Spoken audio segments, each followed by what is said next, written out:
وقل جاء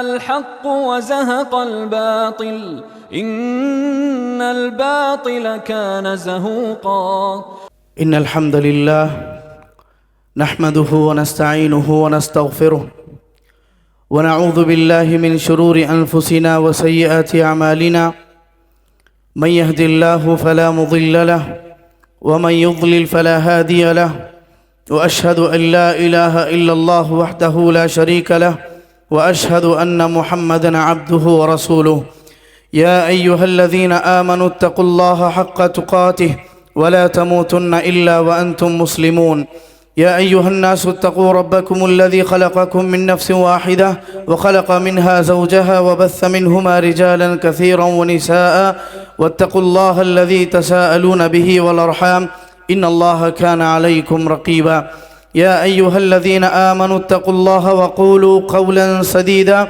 يصلح لكم أعمالكم ويغفر لكم ذنوبكم ومن يطع الله ورسوله فقد فاز فوزا عظيما أما بعد فإن خير الحديث كتاب الله وخير الهدي هدي محمد صلى الله عليه وسلم وشر الأمور محدثاتها وكل محدثة بدعة وكل بدعة ضلالة وكل ضلالة في النار فأعوذ بالله السميع العليم من الشيطان الرجيم من همزه ونفخه ونفثه بسم الله الرحمن الرحيم شهر رمضان الذي أنزل فيه القرآن هدى للناس وبينات من الهدى والفرقان فمن شهد منكم الشهر فليصم ومن كان مريضا أو على سفر فعدة من أيام أخر يريد الله بكم اليسر ولا يريد بكم العسر ولتكملوا العدة ولتكبروا الله على ما هداكم ولعلكم تشكرون محترم بھائیوں، بزرگوں، عزیز دوستوں، پیارے بچوں، باعزت پردہ نشین ماؤں اور بہنوں، عید الفطر کی مناسبت سے میں آپ تمام کو مبارکبادی پیش کرتا ہوں اور اس حوالے سے میں آپ کے سامنے چند باتیں مختصر وقت میں پیش کرتا ہوں۔ سب سے پہلے ہم اللہ تبارک و تعالیٰ کی تکبیر بیان کرتے ہیں۔ اللہ اکبر، اللہ اکبر، لا الہ الا اللہ، اللہ اکبر وللہ الحمد، اللہ اکبر کبیرا وسبحان اللہ کثیرا والحمد للہ بکرۃ واصیلا۔ ثانیاً ہم اللہ رب العالمین کا شکر بجا لاتے ہیں کہ اس نے ہمیں رمضان جیسی عظیم دولت سے نوازا، بلکہ اس ماہ مبارک میں پوری سلامتی اور عافیت کے ساتھ خوب عبادتیں کرنے کی توفیق بخشی۔ اس بات پر ہم اللہ کا بے حد شکر بجا لاتے ہیں، اس لیے کہ اللہ تعالیٰ نے رمضان کے اختتام پر ان دو اعمال کو خصوصی طور پر بجا لانے کا حکم دیا ہے، ایک ہے تکبیر اور دوسرا ہے شکر۔ اللہ رب العالمین نے ارشاد فرمایا فمن شہد منکم الشہر فلیصم، لہٰذا تم میں سے جو کوئی رمضان المبارک کا مہینہ پائے تو اس کو چاہیے کہ روزے رکھ لے، اور اس آیت کے آخری میں کہا وَلِتُكْمِلُوا الْعِدَّةَ وَلِتُكَبِّرُوا اللَّهَ عَلَى مَا هَدَاكُمْ وَلَعَلَّكُمْ تَشْكُرُونَ۔ دو عبادتوں کا یہاں پر تذکرہ ہوا ہے، کہا اللہ رب العالمین کی تکبیر بیان کرو اور اللہ رب العالمین کا شکر بجا لاؤ۔ محترم حاضرین، برادران اسلام، پردہ نشین خواتین اسلام، ایک مہینہ قبل ہم نے بڑے زور و شور سے رمضان المبارک کا استقبال کیا تھا، اور اب ہم رمضان المبارک کو رخصت کرنے کے لیے عید الفطر ادا کر رہے ہیں۔ اس ماہ مبارک میں ہم سب نے رب کی بارگاہ میں حاضر ہو کر اپنے آپ کو رب کے حوالے کر کے پوری یکسوئی کے ساتھ رمضان کی عبادتوں کا اہتمام کیا۔ بوڑھے حضرات سے لے کر جوان ساتھی، یہاں تک کہ چھوٹے چھوٹے بچوں نے بھی رمضان کی ان عبادات کو جذبہ شوق سے، شوق دل سے انجام دیا ہے۔ الحمدللہ الذی ہدانا لہذا وما کننا لنہتدی لولا ان ہدانا اللہ۔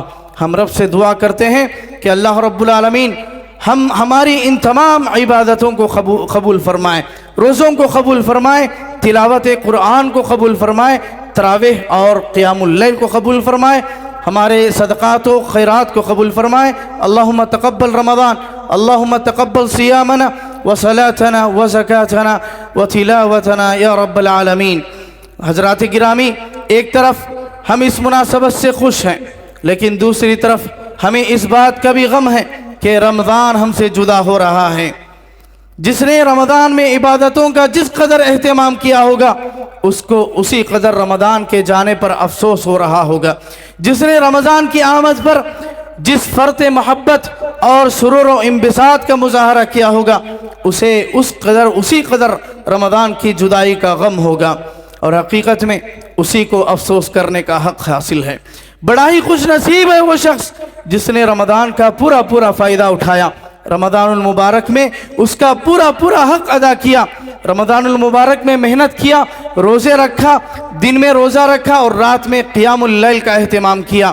اور بڑا ہی بد نصیب ہے وہ شخص جس نے رمضان کو عام ایام کی طرح گزار دیا اور رمضان کے ایام گزارنے کے باوجود بھی اپنے آپ کو تبدیل نہیں کیا اور اپنے آپ کو بدلنے کی کوشش بھی نہیں کی۔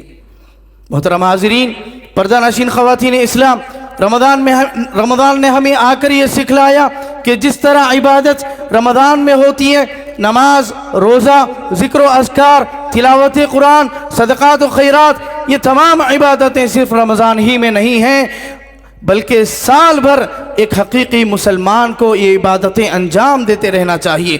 یہ اور بات ہے کہ ان میں سے بعض عبادتوں کی کیفیت اور ان میں سے بعض عبادتوں کی حیثیت غیر رمضان میں بدل جاتی ہے، یعنی رمضان میں فرض اور غیر رمضان میں اس کی حیثیت نفل اور سنت کی ہو جاتی ہے۔ لہٰذا رمضان کا سب سے اہم پیغام یہ ہے کہ عبادتوں کو صرف رمضان کے حد تک محدود نہ کیا جائے بلکہ سال کے 12 مہینے بھی اللہ کے بندے بن کر زندگی گزارا جائے۔ حضرات گرامی، اس اعتبار سے ہم مسلمانوں کی 4 قسمیں ہوئیں: ربانی مسلمان، جذباتی مسلمان، رمضانی مسلمان اور منمانی مسلمان۔ ربانی مسلمان وہ ہے جو ہمیشہ اللہ کا بندہ بن کر زندگی گزارتا ہے، رات ہو کے دن، سردی ہو کے گرمی، خوشحال ہو کے تنگحال، رمضان ہو کے غیر رمضان، ہر حال میں اللہ رب العالمین کا حقیقی بندہ بن کر کے زندگی گزارتا ہے، شریعت کا پابند ہو کر کے زندگی گزارتا ہے۔ جذباتی مسلمان وہ ہے کہ جب نیکیوں کا موسم آتا ہے تو ہی عبادت کرتا ہے، ورنہ عام ایام میں وہ عبادت نہیں کرتا، دور بھاگتا ہے۔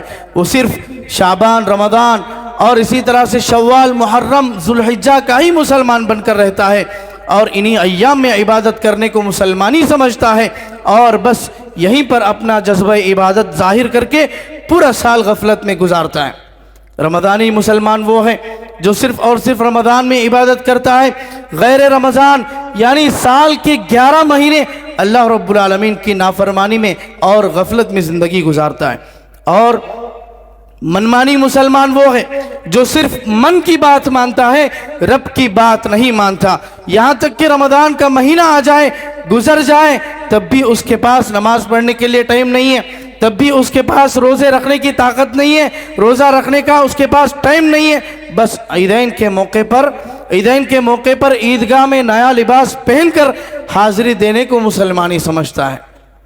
پیارے بھائیوں، کہنا یہ ہے کہ ہمیں آج عبادتوں کا محاسبہ کرنا چاہیے اور یہ دیکھنا چاہیے کہ ان 4 قسموں میں سے ہماری مسلمانی کس قسم میں آتی ہے۔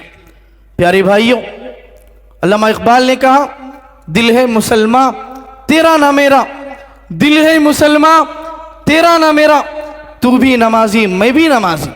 پیارے بھائیوں، رمضان نے ہمیں جو سب سے بڑا درس دیا ہے وہ یہ ہے کہ رحمان کے بن کر رہ جائیں، رحمان کے بن کر زندگی گزاریں، رمضان کی طرح سال بھر اللہ کی عبادت کرتے رہیں، فرائض کا اہتمام کریں، سنن و نوافل کا اہتمام کریں، روزوں کا اہتمام کریں، تلاوت اور ذکر و اذکار کا اہتمام کریں۔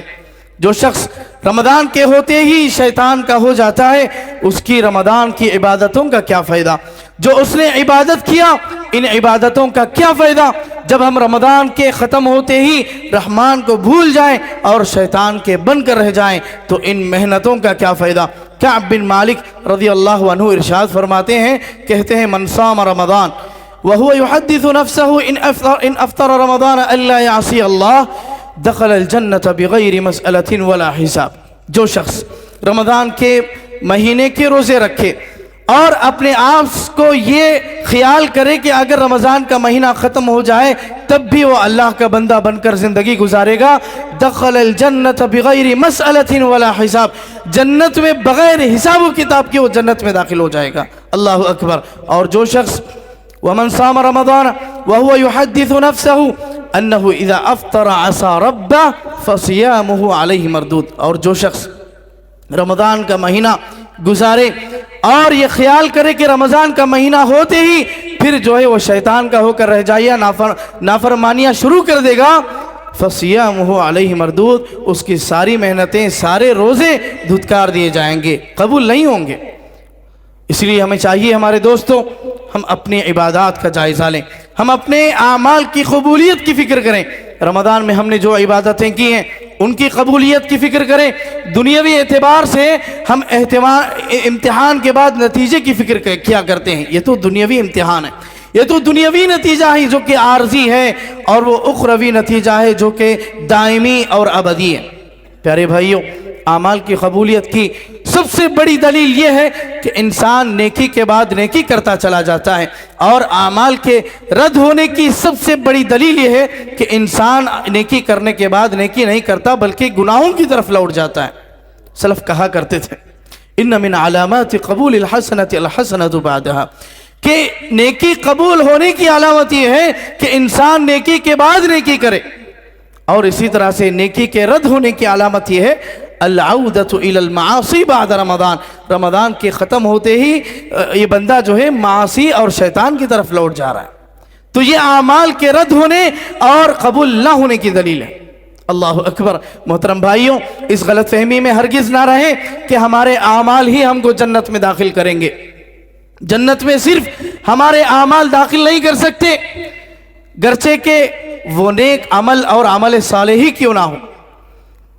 جو شخص یہ سمجھتا ہے کہ اس کا عمل اس کو جنت میں داخل کرے گا، وہ بڑی غلط فہمی کا شکار ہے. اس کی سب سے بڑی غلط فہمی ہے عمل صالح کے ساتھ جب تک رحمت خداوندی، رحمت الہی شامل حال نہ ہو جائے وہ شخص ہرگز جنت میں داخل نہیں ہو سکتا. یہاں تک کہ یہ معاملہ نبی صلی اللہ علیہ وسلم کے ساتھ بھی ہے. اللہ اکبر. حدیث میں کہا جاتا ہے ایک شخص، صحابہ نے نبی صلی اللہ علیہ وسلم سے پوچھا، ایک لمبی حدیث ہے، سددوا وقاربوا وابشروا، نبی صلی اللہ علیہ وسلم بشارتیں سنا رہے ہیں، کہہ رہے ہیں کہ سنت کے قریب آ جاؤ. فإنه لن يدخل الجنة أحدا عمله، کہ ایک شخص کو جنت میں اس کا عمل ہرگز داخل نہیں کرے گا. ہرگز کا لفظ استعمال ہوا ہے کہ ہرگز اس کا عمل اس کو جنت میں داخل نہیں کرے گا. صحابہ نے پوچھا انت یا رسول اللہ، کیا یہ معاملہ آپ کے ساتھ بھی ہے؟ نبی صلی اللہ علیہ وسلم نے جواب دیا ولا انا. اللہ اکبر. یہ معاملہ میرے ساتھ بھی ہے، میں بھی جنت میں داخل نہیں ہو سکتا الا ان یتغمدنی اللہ منہ برحمہ، کہ اللہ یہ کہ اللہ رب العالمین اپنی رحمت میں مجھ کو شامل کر لے، تب میں جو ہے جنت میں داخل ہو سکوں گا. وَاعْلَمُوا، یہ بات جان لو، أَنَّ أَحَبَّ الْعَمَلِ إِلَى اللَّهِ أَدْوَمُهُ وَإِنْ قَلَّ، اللہ رب العالمین کے پاس سب سے پسندیدہ عمل وہ ہے جو کہ مختصر ہو لیکن مداومت اختیار کرے، ہمیشگی اختیار کرے. یہ روایت بخاری کی ہے میرے دوستو. میرے پیارے بھائیوں، جس قدر ہم عمل کرتے ہیں اس سے کہیں زیادہ ہم کو عمل قبول کروانے کی فکر کرنی چاہیے، نتیجے کی فکر کرنی چاہیے، اور ساتھ ساتھ رحمت الہی کی دعائیں بھی کرنا چاہیے. محترم بھائیوں، رمضان نے ہمیں جو دروس سکھا گیا ہے ان میں سب سے اہم درس یہ بھی ہے کہ ہمارا تعلق مساجد سے بڑا گہرا ہونا چاہیے. وہ شخص بڑا ہی خوش نصیب ہے جس کا دل مساجد سے لٹکا ہوا ہوتا ہے، نمازوں کے علاوہ بھی وہ مسجدوں کا رخ کرتا ہے. میرے پیارے بھائی، جن 7 بندوں کو اللہ رب العالمین قیامت کے روز اپنے سائے کے تلے جگہ دے گا، ان 7 لوگوں میں وہ شخص بھی ہے جس شخص کا تعلق مسجد سے بڑا گہرا ہوگا. یہ ایسا دن ہوگا جس دن پسینے میں کوئی پیر تک ڈوبا ہوا ہوگا، کوئی کمر تک، تو کوئی پوری طرح سے پورا جسم جو ہے اس کا پسینے میں ڈوبا ہوا ہوگا. ایسا دن جس دن اس کے سائے کے علاوہ کوئی اور سایہ نہ ہوگا، اس دن اللہ رب العالمین اس کو اپنے سائے تلے جگہ دیں. اللہ اکبر. ان میں ذکر کیا جاتا ہے وَرَجُلٌ قَلْبُهُ مُعَلَّقٌ بِالْمَسَاجِدِ، ایسا آدمی جس کا تعلق مساجد سے بڑا گہرا ہوتا ہے۔ مساجد سے دل لگانے کا کیا مطلب ہے؟ مساجد سے تعلق پیدا کرنے کا کیا مطلب ہے؟ فرض نمازوں کے علاوہ بھی آپ مساجد سے اپنا تعلق بنائے رکھیں۔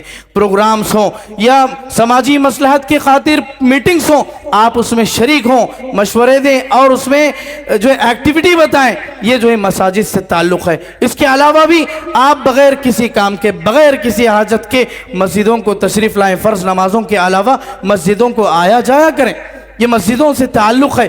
جو شخص مسجدوں سے دور رہتا ہے، مساجد سے جلد اٹھ کر کے بھاگ جاتا ہے، یہ منافق کی نشانی بتلائی گئی ہے میرے دوستو۔ کسی نے کہا المؤمن فی المسجد کالسمک فی الماء والمنافق فی المسجد کالطیر فی القفص، کہ ایک مومن کا حال مسجدوں میں اس طرح سے ہوتا ہے جس طرح سے مچھلی پانی میں تیرتی ہے، آزاد تیرتی ہے، خوش ہو کر کے تیرتی ہے، اور ایک منافق کا حال مسجدوں میں ایسے ہوتا ہے جس طرح سے پرندے کو پنجرے میں قید کر دیا گیا ہو۔ تو یہ منافق کی نشانی ہے میرے دوستو۔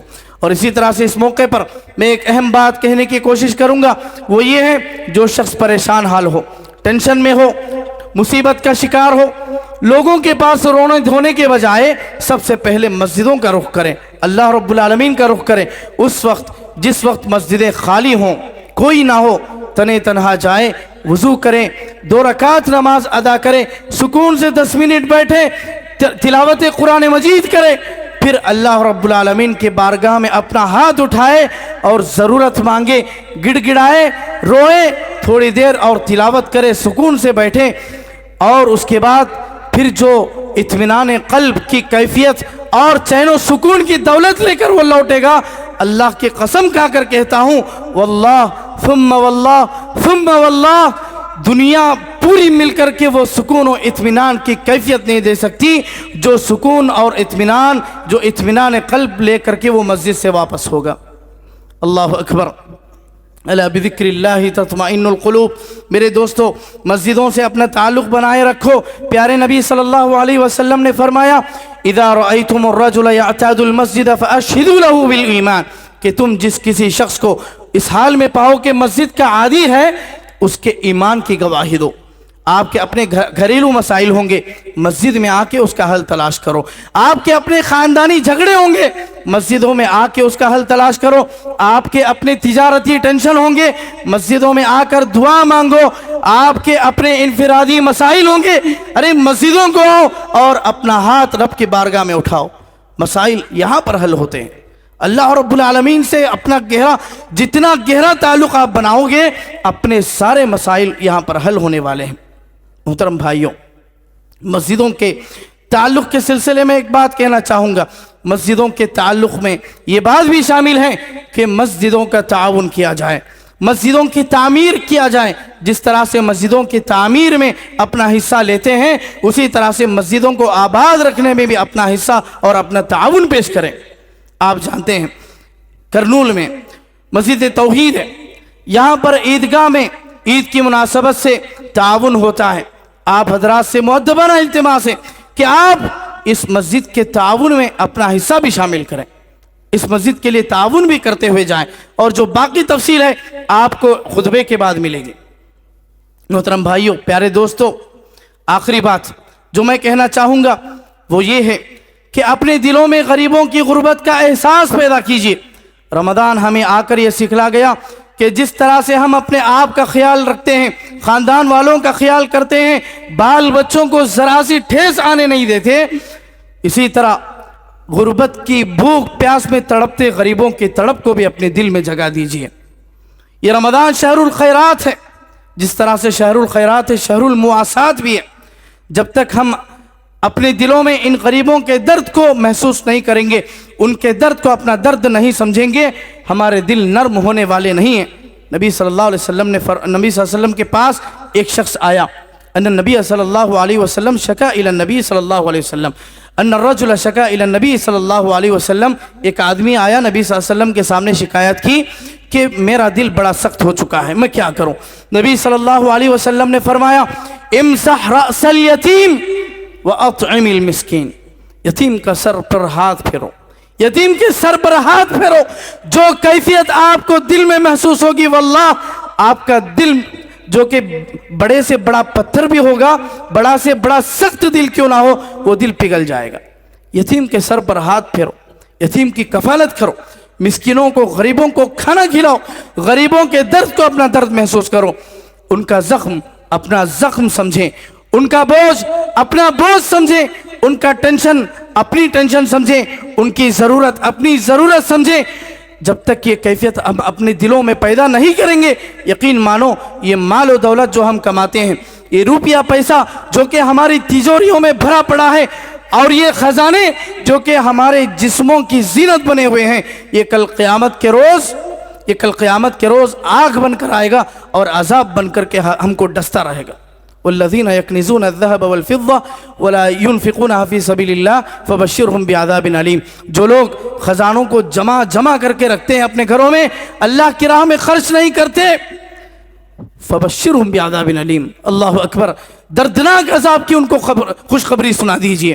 یوم یحمى علیہا فی نار جہنم فتکوی، جہنم میں کس قدر سخت عذاب دیا جائے گا، اس کی وجہ سے پیٹوں کو داغا جائے گا، ہاتھوں کو، جسم کا کوئی بھی حصہ نہیں چھوڑا جائے گا، اس کو آگ لگائی جائے گی اور داغا جائے گا۔ اللہ اکبر۔ اور یہ عذاب کس سے دیا جائے گا؟ یہی وہ مال اور خزانہ ہوگا جس کو ہم نے بچا کر کے جمع کر کے رکھا ہے۔ لہٰذا میرے محترم بھائیوں، صدقات و خیرات سے غربت کا خاتمہ ہوتا ہے۔ آپ سیرت پڑھ کے دیکھیے، آپ کو ملے گا کہ آپ صلی اللہ علیہ وسلم نے غربت کے خاتمے کے لیے کتنا بہترین نظام قائم کیا تھا۔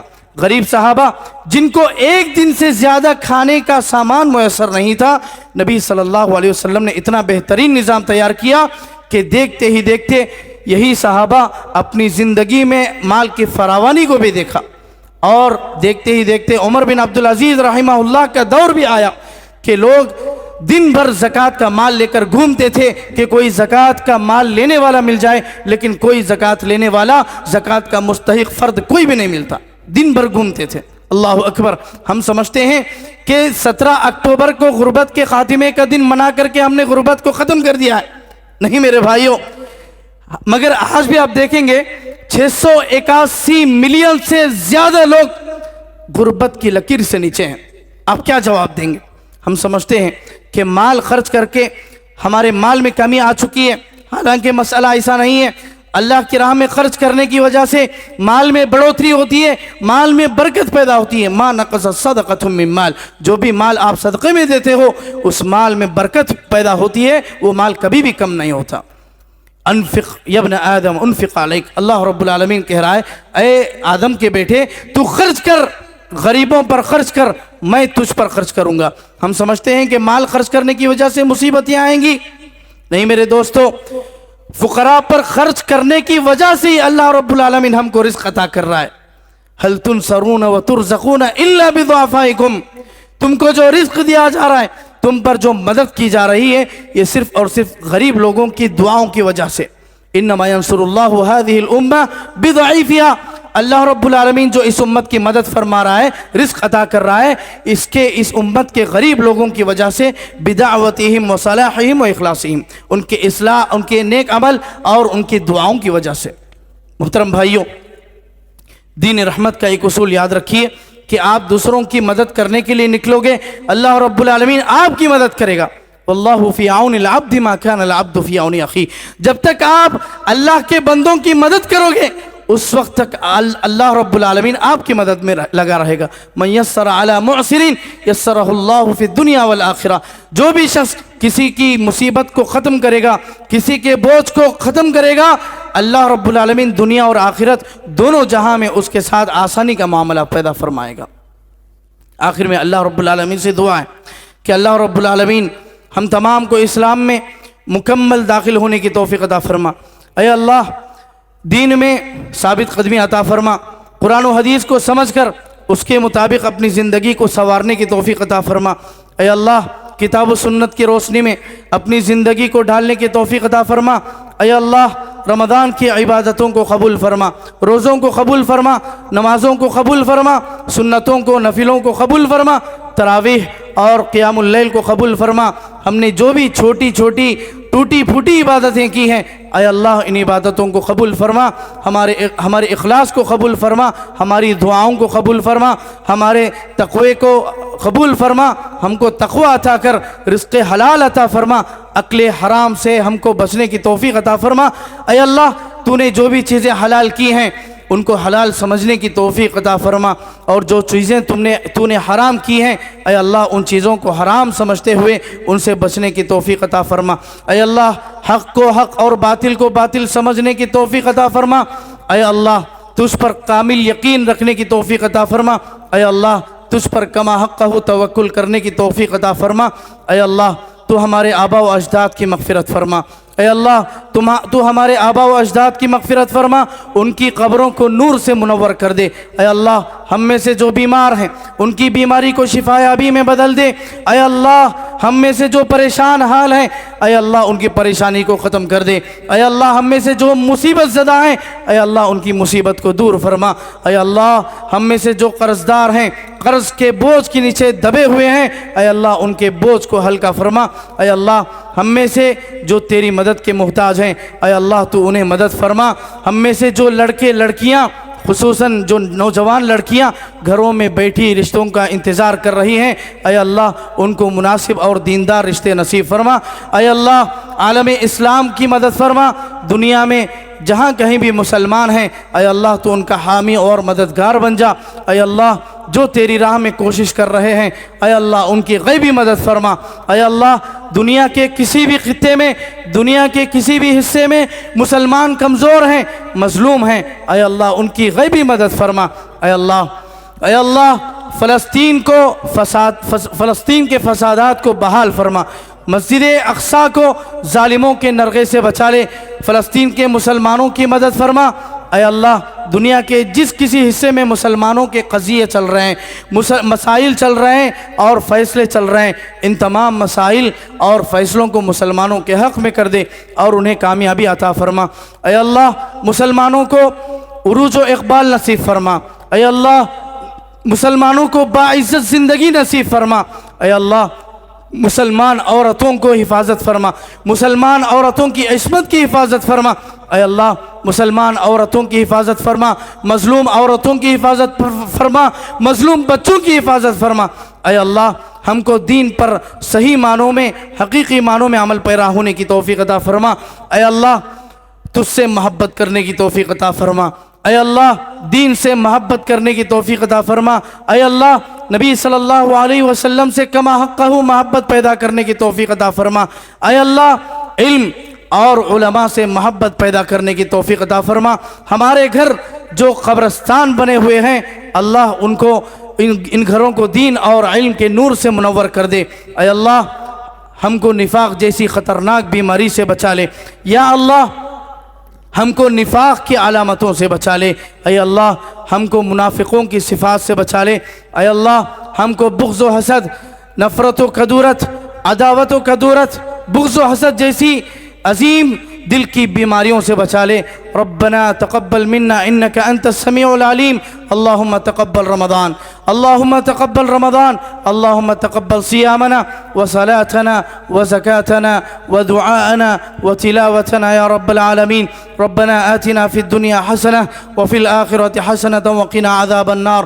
ربنا آتنا من لدنك رحمة وهيئ لنا من أمرنا رشدا. ربنا هب لنا من أزواجنا وذرياتنا قرة أعين واجعلنا للمتقين إماما. أقول قولي هذا وأستغفر الله لي ولكم ولسائر المسلمين من كل ذنب فاستغفروه إنه هو الغفور الرحيم.